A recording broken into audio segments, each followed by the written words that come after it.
guys, John here, landscaping. So today I am not doing any landscaping work. I'm not doing any tree removal work. I'm not doing any pavers, fence, none of that or kitchen. I'm actually doing something really important. I'm actually doing networking. So this year in 2018, I decided to expand my horizons, do something a little different, step up my game.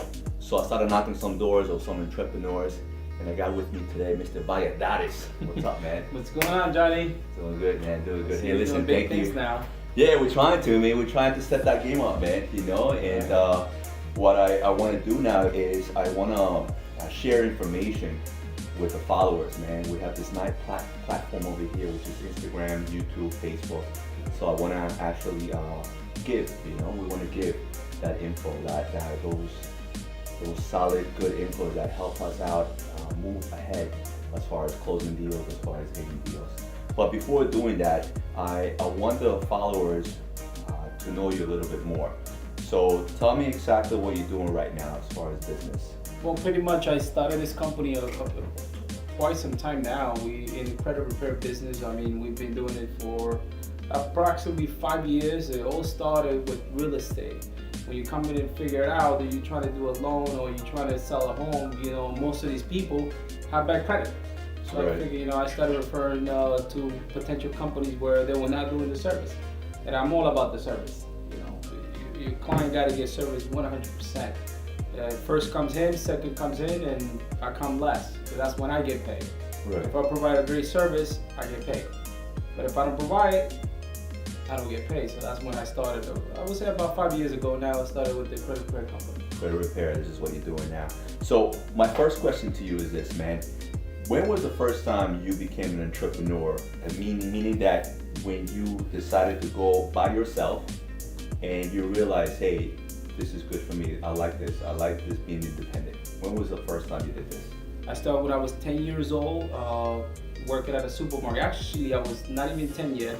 Packing food, got laid off because of the fact that I was too young. Obviously, they kicked you out? They kicked me out. Too young. You can't be packing food. You're too young.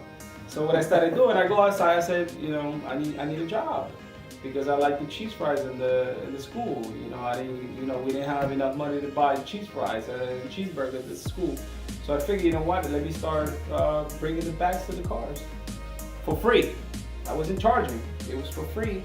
But it was pretty interesting when one of the customers just decided to give me money for it. Wow. I thought it was very interesting. I said, all right, let me keep on doing it again. I think that was the beginning of everything. And that's when I realized that why be at a place where you're limited to what they're going to give you when you can just bring enough bags to cars, you get unlimited amount of money depending on the hours you put in, obviously, and the service you bring in there.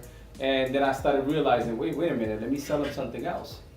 So at 10 years old, man, your curiosity of an entrepreneur got sparked by that action of you putting bags to the cars, right. And then you realize, hey, this is something cool. I like it.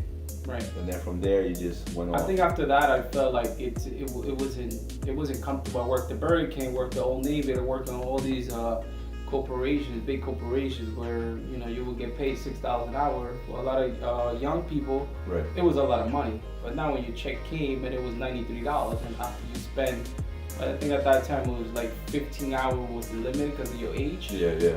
Then I figured, wait a minute, I can't make more than $100 bringing food to the car, the bags of food to the car. Why would I work somewhere for 14 hours and get paid $93? So I think after that, it really opened my mind towards, you know, starting my own thing or working on my own business. And I felt like every business I went to, it was a dead-end job because of the way a lot of these corporations don't let you grow. I mean, I remember working at Valladares, which was a pizzeria at that time. Right. I think they went out of business. They didn't keep up with the social media marketing. I think that's exactly what happened. Popeye took over. So at that time, I remember me wanting to be at the cash register, but I wasn't qualified according to that. You know, really? So ever since that, I remember being in the back washing dishes and just dreaming of going back to the days when I was 10 years old and just trying to make my own money again. Right. So that's when everything started when I was 10, because it followed me towards when I was 14, 15, 16, and kept on reminding me that I could make my own money. and I don't have to work for anybody. Make your own money. Right. Yeah, man. That's.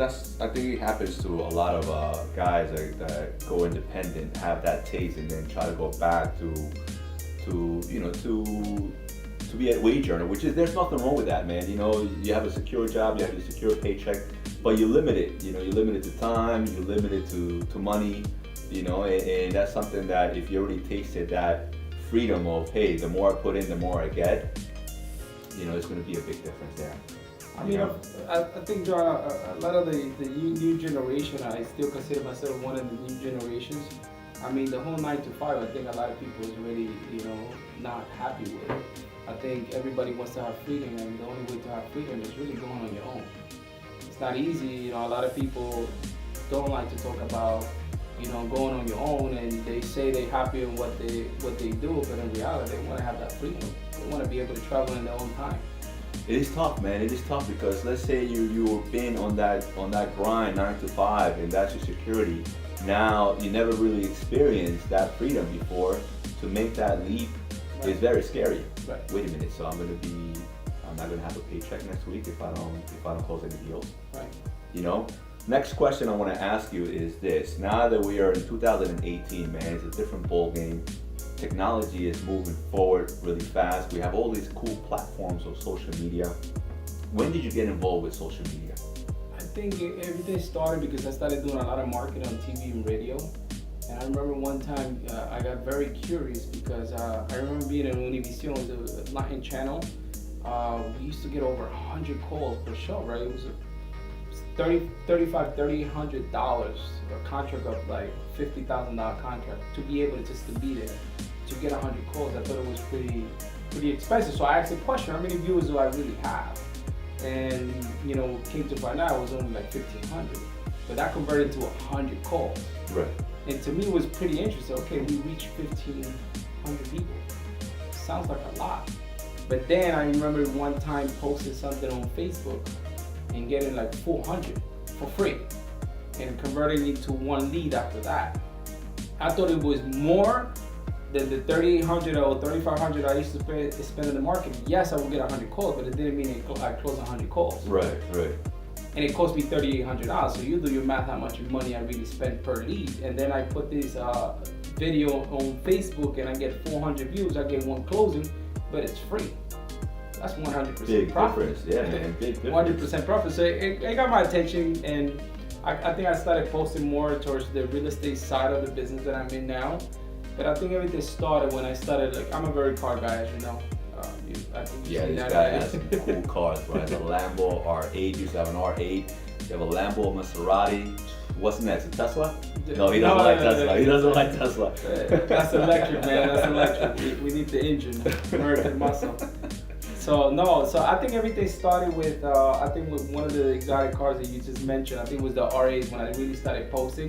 I thought it was really cool. I thought I was a cool kid in the block. I'm only, at that time I was 26, 25, I think, when I first got that car. And I started posting that. I started realizing the amount of people that I would run into randomly in the mall, in the gym, in the city, in the nightclubs, and so many doors started opening out. But I'm thinking it's because of the car. Everybody used to say you're the R8 guy, and you're the guy with that cool car. And I didn't realize that it was not the car that got people's attention. It's the fact that first of all, I looked like I was 21. That's the first thing. But the fact that people's attention got caught is because, wait a minute, this guy is only 21 or 22. That's the mentality at that time, right? I look so young, driving a $280,000 car. It was not the car, it's the person. How did he do it? So a lot of people started recognizing me as one of the young entrepreneurs in the area. So it became very popular, and then I started realizing, wait a minute, I'm getting more views, I'm getting more likes. And then, thanks to the new instant story, you get to really see who views you. At that time, I remember Facebook, you couldn't see much. Right. Instagram, the same thing, but now you got these tools where you're able to see the people who's looking at you. And then at the same time, if you really look at the Instagram, even the people who doesn't look at you, you can see who's related to that person. That's because that person saw your profile. That's the only reason why it's related to you. A lot of people don't understand that. So, my viewers went from 400 to 3,000 to 4,000, and little did I know that I'm creating a view. view crowd, people really wondering what I do, right? Obviously, without paying any money. Because remember, when I used to be in the TV station, it was $3,800. It's an investment there. Yes, it was an investment, but now my investment is my time, Your time. and the content that I'm putting in that is so valuable. But I think everything started about 2 years ago. So, okay, so let's recap here. So 2 years ago, about 2 or 3 years ago, you say you started on the social media platform, right? And now one of your understandings of reaching out and being successful, this is what you're noticing, is that when you give value, you're gonna get more. Right. Okay, and in this case would be more views or more networking that you're going to get. Credibility, you making a brand of yourself. Brand yourself. I mean, if you make a fool of yourself in social media, that's who you're gonna become to people. And I'm not saying you can't have fun in the social media, of course, but you gotta convey who you really are, you know, because social media can be full of a lot of fake stuff in it, and at the same time it can be used for marketing, for networking. Right. So if you conduct yourself in a very good way, you know, a fun guy, who you are, pretty much your personality, but at the same time you convey your lifestyle, what you do for a living, or you bring your product, Right. people start believing it, and it becomes a brand, really. Becomes a brand, right? It becomes a brand Yeah. for free. And it's free too, man. Yeah. So going back to social media platforms, now which are the platforms that you're using right now? I mean, right now I started using Snapchat, but then Instagram came with the stories. So now it's, you know, Instagram 100%, and that pushes to Facebook, obviously. But it's two different things, though. Instagram is a much younger crowd, which is nothing wrong with that. You know, you meet the new crowd depending on your product, obviously. But Facebook is more of a serious, More formal? more formal. I think it's more That's formal. what it is. I noticed that too, man. That's what I do too. I have my Instagram account and then I have my Facebook. They're connected together, but I only push content that has to do with work to my Facebook because Right. that's where all my clients land. It's on my Facebook account. Okay, and by my Instagram account, I fool around, I put my stories and everything, but some of them don't go, all of them don't go through to my Facebook. Some of them only stay there. So yeah, man, I see what you're saying. Now, out of the two, which one is giving you a bigger return right now, as far as with business? Well, business-wise, closing, I think I would say it's Facebook because it's more serious people there. But Instagram is giving me more views. It's giving me more credibility, which is going to be good in the long run. So it's giving me a brand. So if one of those kids talks about me, his father's going to find out about me. So when I come and sell the product, oh, my son knows you. Pre-framed. So Literally I'm double pre-framed. selling. I'm cross-selling. There you go. So I think both platforms are amazing. But I'm closing definitely more on Facebook. Nice. All right, man. So look, now at this time, what I like to do is we want to give information, good, solid information, not just broad stuff like, yeah, you know, work harder or be more committed. I want the tricks, man. I want something juicy. I want something that these guys can utilize right now after seeing this video and say, you know what, I'm gonna try that, see how it works. So most of my followers are in the construction business. Right. Okay, so any tips that you can give them in order to generate leads, in order to get clients, what is the tip that you can give them right now? I think a lot of people go on social media to try to learn about a product. I mean, you want to do a basement and people don't even know how to do it, where to start. I feel like if you start to educate the people, even if it's small clicks on the before and after project, and you expose the information, it doesn't cost thousands of dollars to do a basement. I feel like people feel comfortable with that information and they know how to really proceed after that. I think if you start giving the right information to the customers, or when you do it on social media, you start giving all that free information, eventually you can start putting your .com in there. They're gonna contact you instead of just watching your videos on how to do your services, how to do the basement, or how to do a construction, for example, that you just mentioned that.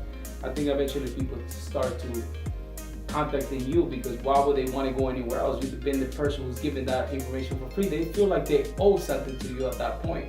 They take all this information and profited from it, because now they hired a contractor who did that basement for fractions of what they were gonna spend with the previous contracts, right? but you're the one who gave it that information for free. So when they see that you're doing the same services, why would they go somewhere else? You're just saving thousands of dollars without even telling them. Right. You just pretty much give that information for free. Give that information for free. Got it.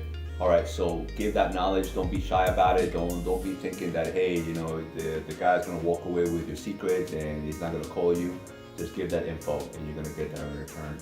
Now, another juicy tip that I want you to give to these to the followers here: how to close a deal. You have a client in front of you. You already presented the quote. This is how much it's going to be. This is what it is. This is what you're gonna do. We're gonna have the fence. We're gonna do the tree removal, or we're gonna do the credit repair. Now, how do you talk to the client after that? You really gotta fill them out. You gotta know what the needs are. And once you hit them out and you find out what the needs are and you can satisfy those needs, I mean, the key to everything is giving that information for free. I mean, give that information. You gotta give value. The only way you're gonna get a client to close is to give value. And the value you can give as a salesperson or you selling a product, hit them out. Hit them out what they're looking for and see what the budget is. Because you can try to sell, for example, a landscape design, for example, you're in the business for $20,000, right? $20,000 job, but they can only afford 10. There's no way in hell you're gonna take them to spend another 10,000. They don't have it. Right. You need to figure out what the budget is and accommodate yourself or accommodate the information you're gonna give to them based on the $10,000. Don't sell them a $20,000 job when they don't have that. So I feel like a lot of young entrepreneurs that start a business is trying to push, right. and it's not like that. Get that yes out of the client. Listen, if I only have $200,000 right? to buy a car, I'm not buying a $250,000 car. I only have 200, and that's about it. You can sell it as much as you want. I don't have it. Right. And instead of you really giving value to them, when you start pushing, you actually taking value because they feel like, wait a minute, this guy cannot do the job because he needs 20, and we only have 10. So I think you got to really hit them out and try to accommodate your product to them. Obviously, you're not going to close every deal because, like I said, I mean, if what they want costs 20 and they only have 10, you know, there's nothing you can do about it. But I guarantee you, if you give them the right information, you let them know, explain to them in details of what exactly they're looking for and how much it really costs, they'll wait. They save the $10,000 and they call you when they have the 20.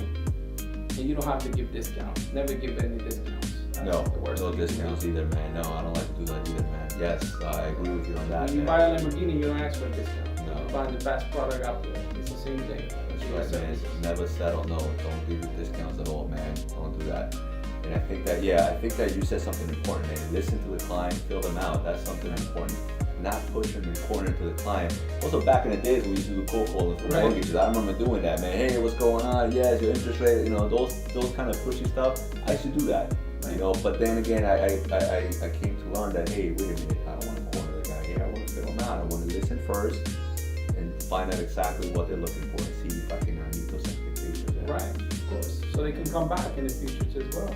Right, because once you pitch in with the right tone of voice and the personality, they're going to remember you, right? Wait a minute, Alex, yes, John, I want to do business with these guys. Right.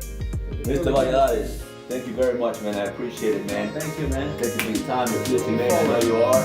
And all right, guys. So press the like button and also subscribe to my YouTube channel. And I'll see you next time.